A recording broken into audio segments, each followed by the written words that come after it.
Okay, for the proper location of the needle in the proximal humerus, it's good to look at the skeleton. Again, remember to lay the hand across the abdomen. This places the proximal humerus in the right position.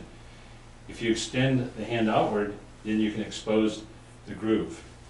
So what you want to do with the hand laying in here is push hard with your thumb going up the humerus until all of a sudden you will feel the head or the proximal humerus just like a golf ball on a golf tee. As you go up, you can't miss it.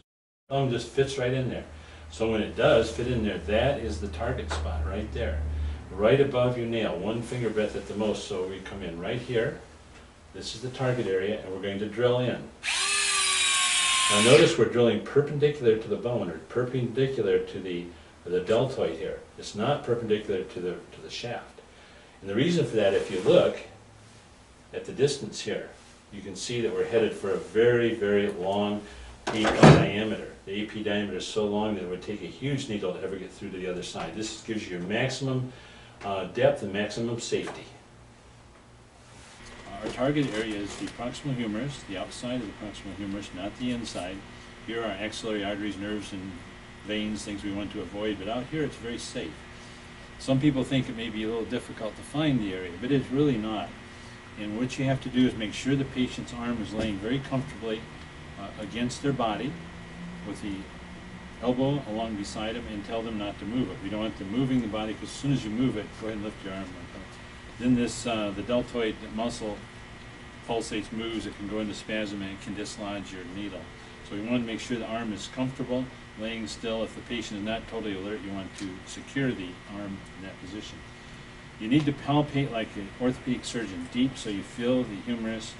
And once you get to this spot where the ball of the head of the humerus is, you will definitely feel a junction right here. As you feel the junction, that's your target area right above it. So say one finger breadth above it, that's the area that you want to go in.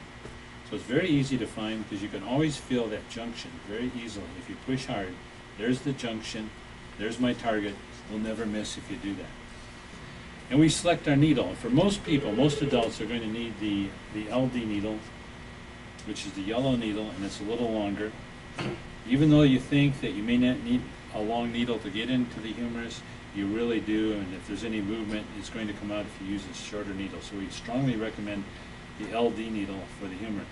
Attach it, let the magnet hold it in place, hold tightly onto the cover and spin it.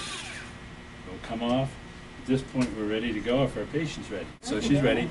That's good. So I'm going to feel again our spot there, just to confirm that very clearly that's the spot. I'm going to go right above it, remember? And it's going to take about a count of 4 to go in usually. And some people like you to count, some don't. I'm going to count for her. 1, 2, 3, 4. In this case, it took 5. Okay. And you see how far that went in, even in Kelly, who's not an overweight person at all, but it went in quite a ways.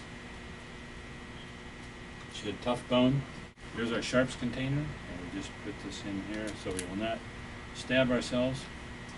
At this point, I'm going to connect the lidocaine, because she is awake.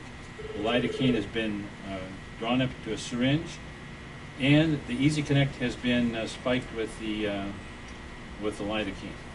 I'll connect it. Tell me what's your pain level during the surgery? At this point, we're going to be ready to start giving her some lidocaine.